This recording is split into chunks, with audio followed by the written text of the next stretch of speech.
জানকী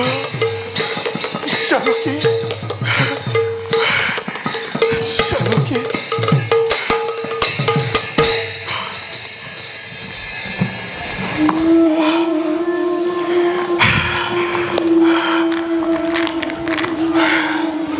দাদা দাদা দাদা ভাইহঁত দাদা দাদা চিৰ দীপ্তিমান তোমাৰ মুখত আজি দেখো চঞ্চলতাৰ ছায়া কোৱা দাদা হৈছে নেকি কিবা অমংগল আমাৰ ৰাজ্যত আদেশ দিয়া দাদা এই মুহূৰ্ততে দূৰ কৰিম সেই অমংগল ব্যস্ত কৰা দাদা অপেক্ষিছো মাত্ৰ আপোনাৰ আদেশৰ বাবে দাদা শুনা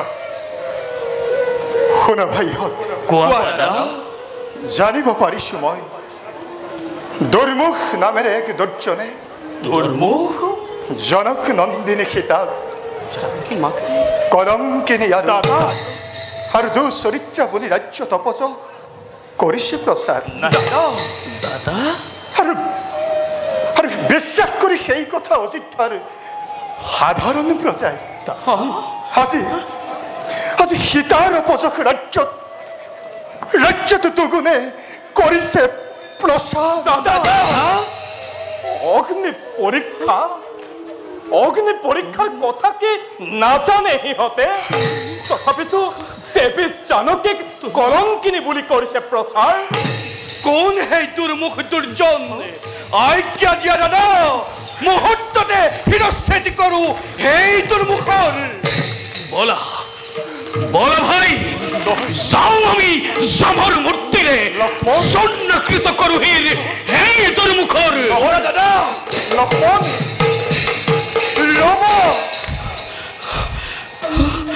ৰবা ৰবা ভাইহঁত ৰবা দাদা জানো মই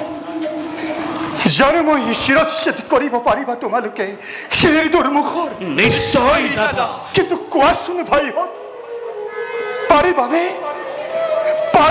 শিৰচ্ছেদ কৰিব তোমালোকে অযোধ্যাৰ শত শত প্ৰজাগণৰ দাদা শুনা ভাইহঁত কোৱা দাদা কালিমহী সদৃঢ় বেশেৰে ফুৰোতে ৰাজ্যত নিজ কাণেৰে শুনিলো ভাইহঁত কি শুনিলা দাদা কালিমহী নিজ কাণেৰে শুনিলো ৰজকেও অপযোগ কৰিছে আজি সীতাৰ চৰিত্ৰ তেনে শ্ৰেণীৰ মানুহৰ কথা তুমি পতিয়ন নাযাবা দাদা কিন্তু আনৰ অপযোগ ৰচনা কৰাটোৱেই সিহঁতৰ কাম ভাইহঁত অগ্নিদগ্ধ মই শুদ্ধ সুবৰ্ণকো যদি নুবোলে সুবৰ্ণ তেনেহলে কি কৰা যায় এই অযোধ্যাবাসী নাই দাদা সামান্য ৰজকৰ কথা আমি নকৰো নিশ্চয় সমগ্ৰ জগতেও যদি কয় কলংকিনী জনক দুহিতা তথাপিতো দাদা জানকী মাতৃ সতী চিৰ পূজ্য জগতৰ আৰু সেইভাবেই দাদা সামান্য ৰজকৰ কথা আমি কেতিয়াও নকৰো ভাইহঁত দাদা শুনিবানে তোমালোকে দাদা কৰিবানে তোমালোকে এই ৰামক বিশ্বাস কি কোৱা দাদা আজি মই চক্ষুৰে দেখিলো ভাইহঁত কি দেখিলা দাদা কোৱা দাদা কি দেখিলা আজি মই চক্ষুৰে দেখিলো ভাইহঁত কি দেখিলা দাদা জনক নন্দিনী সেই জানকী সীতাই জানকী মাতৃ প্ৰতিচ্ছবি অংকন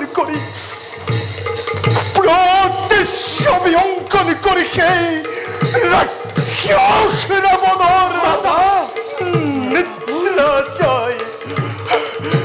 নিদ্ৰা যায় তাৰে ওপৰত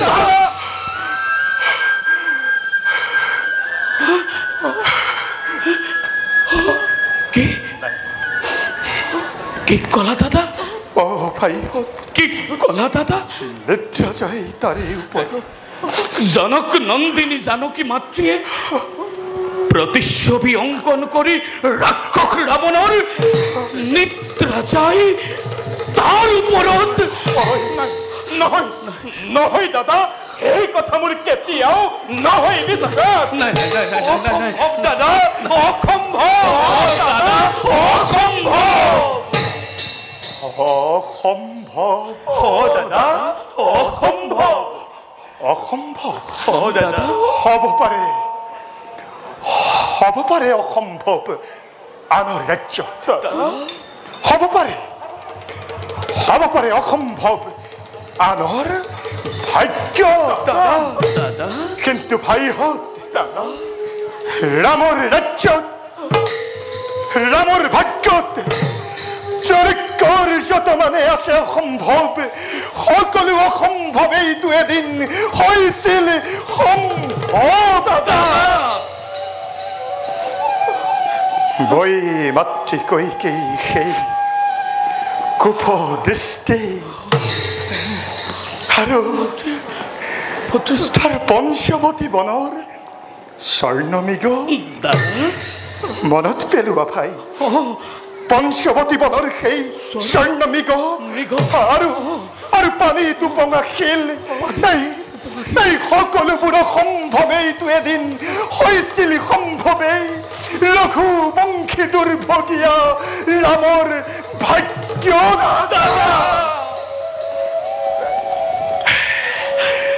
কিমান দাদা কিমান সহিম আৰু মই মোৰ এই হৃদয়ৰ জুই।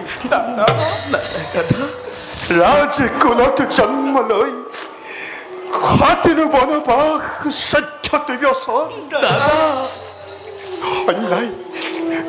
অন্যায় সমৰ কৰি বধিলো বালিক, আৰু সেই তাপে আজিও মোৰ লক্ষ্মণ, আজিও মোৰ দহিছে হৃদয়। সাগৰত সেতু বান্ধি সীতাৰ বাবেই ব্ৰহ্মবোধ মই এদিন কৰিলো লংকাত। নাই নাই নাই নাই নাই শুনা ভাইহঁতে, নাই প্ৰয়োজন আৰু মোৰ এই স্বৰ্ণ সিংহাখন। নাই নাই প্ৰয়োজন মোৰ দেৱী জানকীৰ। সমগ্ৰ বিশ্বই আজি যাৰ অপচক কৰে আলোচনা, লংকাপতি ৰাৱণৰ হাতে বন্দিনী সীতা, কলংকিনী চৰিত্ৰ।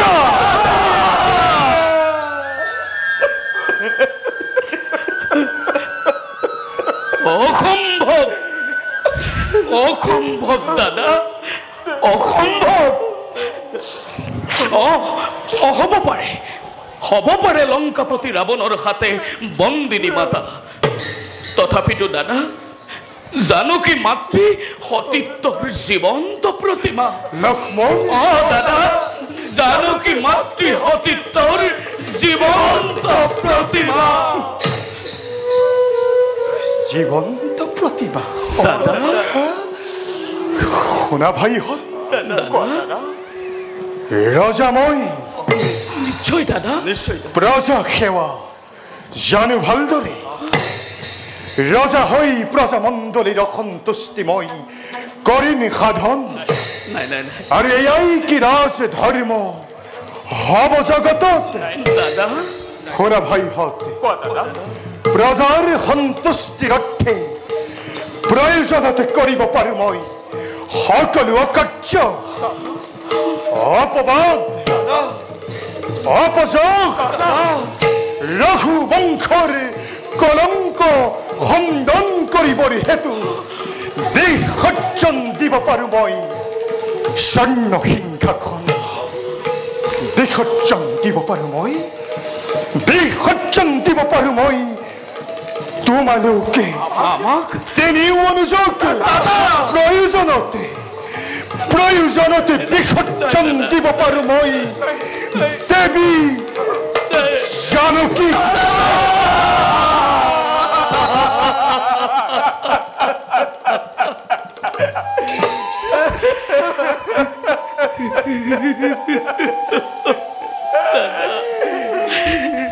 দাদা দাদা তুমি বিসর্জন করা লাগিলে তোমার এই তিনিও অনুযোগ, কিন্তু দাদা লক্ষ্মী স্বরূপা জানকী মাতৃক তুমি নিদিবা বিসর্জন।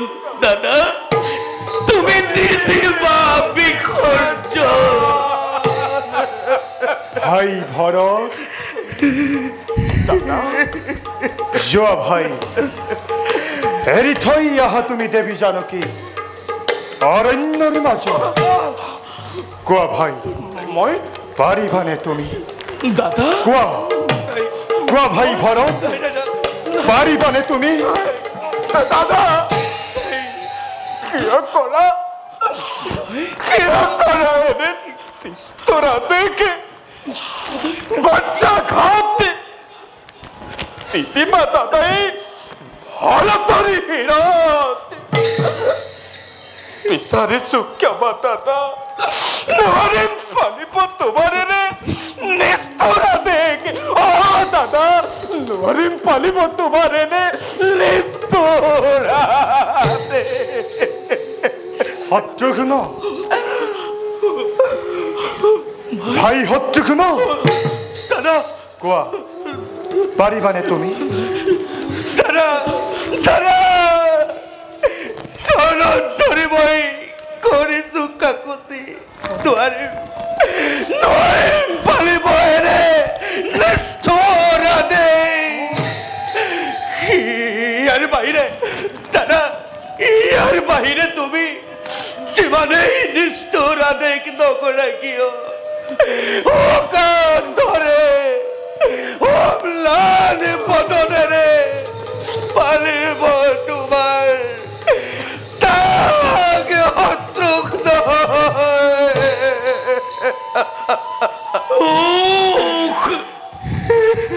ৰঘুকুল আজি যাওক ৰখাতলে। দাদা বনৰ মাজত জানকী মাতৃ কিদৰে দাদা কিদৰে থাকিব অকলে অকলে? কোৱা দাদা, বনৰ মাজত জানকী মাতৃ কিদৰে থাকিব অকলে অকলে? ভাই লক্ষ্মণ তই দাদাক বুজা। তোৰ কথা দাদাই শুনিব। যা ভাই লক্ষ্মণ, তই দাদাক বুজা। দাদা শুনা ভাইহঁত, দাদা শুনা ভালদৰে। একেখন আকাশতে একে সময়তে নেদেখে কেৱে ৰবি আৰু চন্দ্ৰ। গতিকে কোৱা কাক লাগে তোমালোকক? দাদা এই ৰামক নে দেৱী জানকী? দাদা কোৱা ভাইহঁত, কাক লাগে তোমালোকক? এই ৰামক নে দেৱী জানকী? কোৱা ভাইহঁত, কোৱা কাক লাগে তোমালোকক? ৰামক নে দেৱী জানকী? লক্ষ্মণ, দাদা দাদা ভাই লক্ষ্মণ, দাদা লক্ষ্মণ, কোৱা দাদা। লক্ষ্মণ বনবাসী ৰাঘৱৰ সাৰথী লক্ষ্মণ। দাদা মনত পেলোৱা ভাই, বনবাসী ৰাঘৱৰ তুমি সাৰথী লক্ষ্মণ।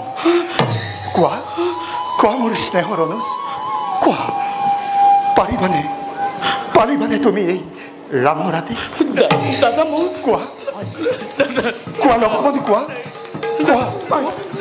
পাৰিবানে তুমি এই ৰামৰ আদেশ? কোৱা লক্ষ্মণ, কোৱা। পালিবানে তুমি এই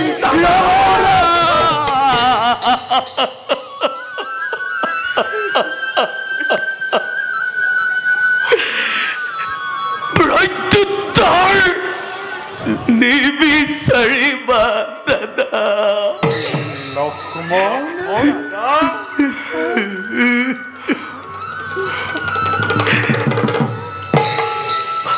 তেন্তে লক্ষ্মণ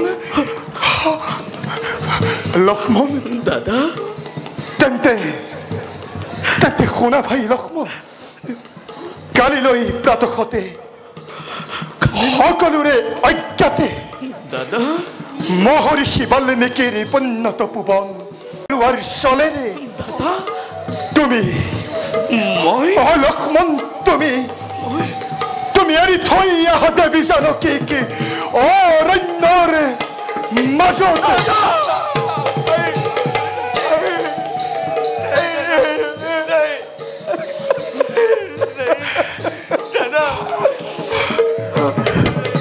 দাদা লক্ষ্মণ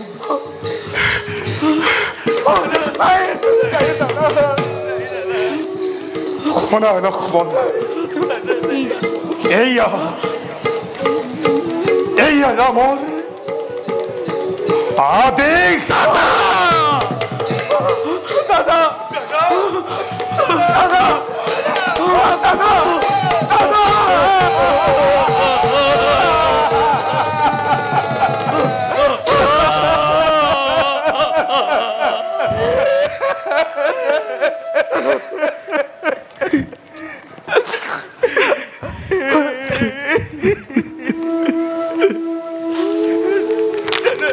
লক্ষ্মণ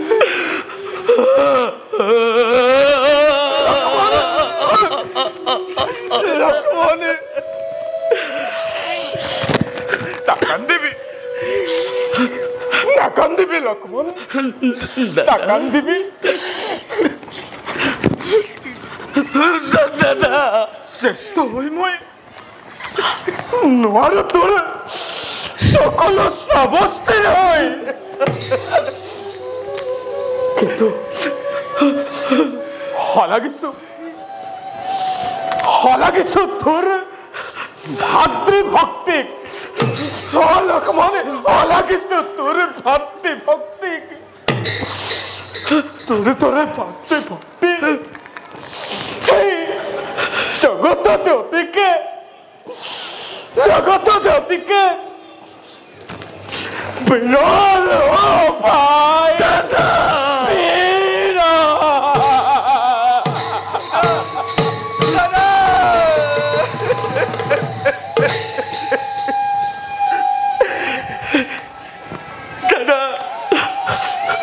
ভাই শত্ৰুঘ্ন, দাদা ভাই দাদা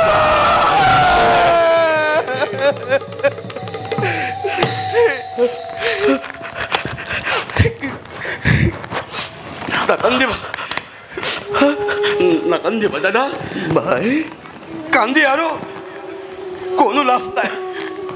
কিন্তু কিন্তু নবুজিলো দাদা, 14 বছৰ অনাহাৰে অনিদ্ৰাৰে থাকিবলৈ নকবি।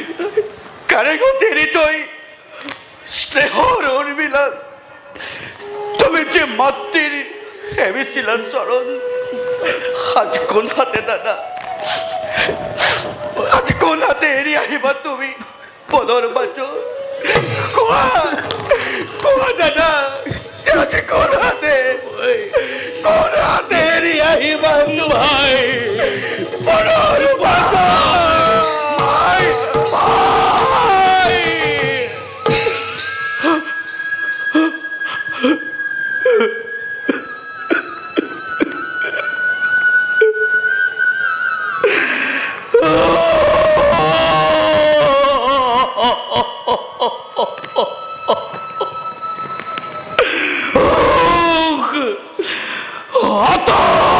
জগত হোক এই লক্ষ্মণৰ হৃদয়ত।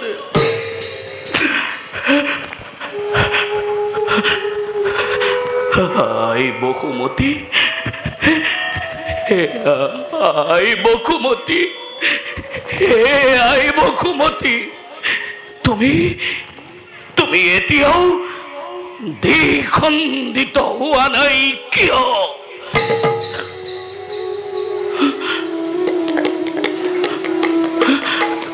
হৃদয় হৃদয়, তই তই জ্বলি উঠা নাই কিয়? তই তই জ্বলি উঠা নাই কিয়? ৰাক্ষস ৰাৱণে যিদিনা হৰণ কৰিছিল জানকী মাতৃক, সেইদিনাতো তই তই জ্বলি উঠিছিলি প্ৰচণ্ড বেগেৰে।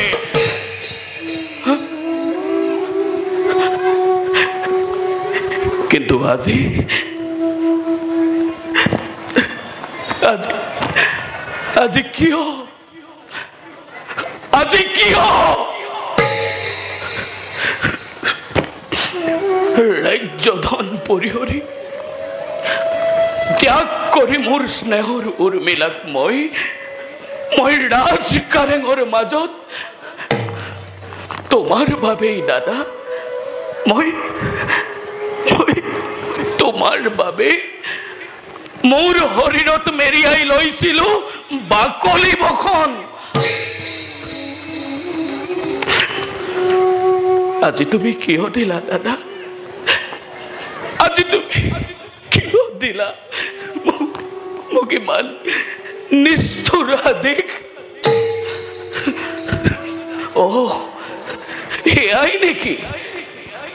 এয়াই নেকি প্ৰতিদান এই লক্ষ্মণক তোমাৰ?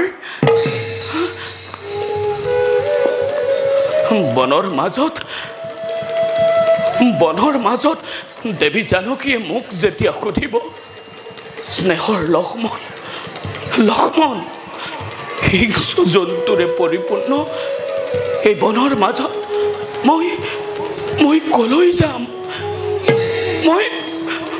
মই ক'ত থাকিম? তেতিয়া কি বুলি উত্তৰ দিব এই নিষ্ঠুৰ লক্ষ্মণে? দাদা নাই,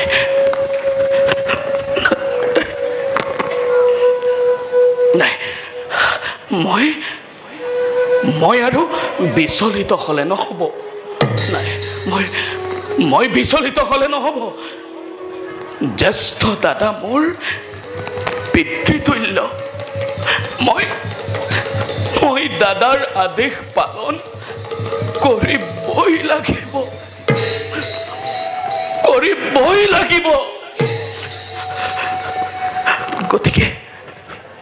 গতিকে যাওঁ, ত্যাগ কৰি মোৰ হৃদয়ৰ সকলো মমতা এৰি থৈ আহো দেৱী জানকীক মই অৰণ্যৰ মাজত।